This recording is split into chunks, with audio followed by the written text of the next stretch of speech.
and welcome to Money Today. I'm Znara Said. And I'm T. Lindsay. Well, in this episode, we will be covering the glove sector as some of the stock's share prices in the last 1 week has risen up to 10%.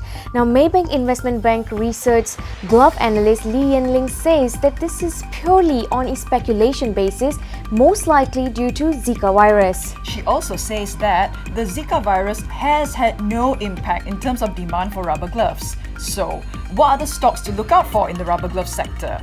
Let's take a listen to what she has to say. For me, I would rather invest in stocks which has lower valuation, and also I think it's also very interesting to watch out for product launches from different glove players. That will give them long-term differentiation kind of earnings growth. I think the top three players, they have put in a lot of money in R&D. So namely like Hartalega, Kosan, Top Glove, these are the players that you should watch out for. Yeah. Well, these are the top 3 stocks that investors should look out for. But interestingly, Lindsay, she said that she would rather invest in a stock which is lower valuations rather than higher valuations compared to these stocks. Now, that's why Maybank Investment Bank Research has recommended a sell call on Hartalega as well as a hold call on Kosan Industries. Well, I can understand why, because in the first quarter and second quarter, earnings have been bad. And this is mainly because of the supply issue. So industry-wide, there's been margin compressions. And I think that's why analysts are bearish on the short term, but they're still overall bullish over the long term. Right, and Lee Yen-ling also says that she expects second half to be better compared to the first half due to capacity expansion plans. Yes, for example, I think Top Glove is buying land in Klang. They're spending about 51 million. So although yes, there'll be oversupply, I think as of now they've got 140 billion pieces and this is supposed to increase to about 190 billion in 2 years' time.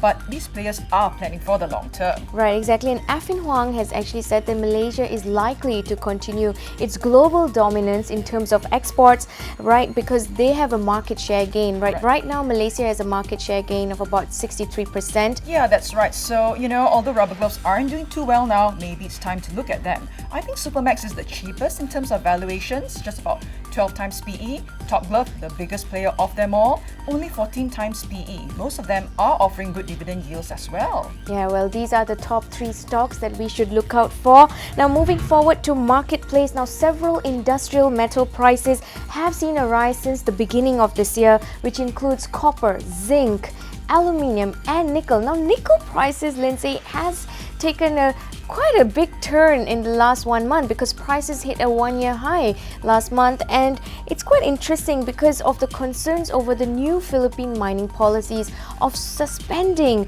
all these mining ores there. Now, they have already suspended about 10 mines in the last 2 months. Well, yeah, nickel did terribly last year, and I think the main issue was because of China.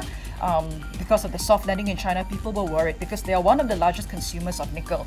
But I think the other thing is also because fears of a federal rate hike has been lessening.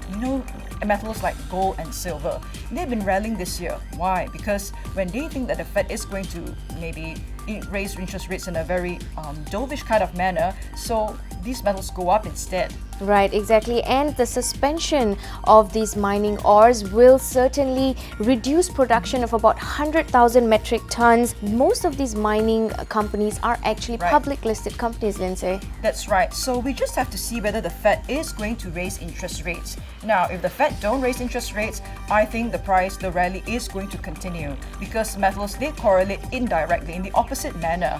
Metals have no yields, so a weakening dollar means that these metals will go up instead. Right, and interestingly said, Environment and Natural Resources Secretary Regina Lopez has come out and said that there will be more of these mines that will be suspended. So that brings a question in mind, will there be another super hike for nickel prices next week? Well, I don't know. Let's find out. Markets are always very volatile. Well, let's just see then. Well, certainly there will be some uncertainty in the nickel prices, and whether projects of these mining companies will be pursued further is another thing. Now, well, that's a wrap for Money Today. We'll see you in the next 2 weeks. I'm Znara Said. And I'm T. Lindsay. Take care. Bye-bye. Bye.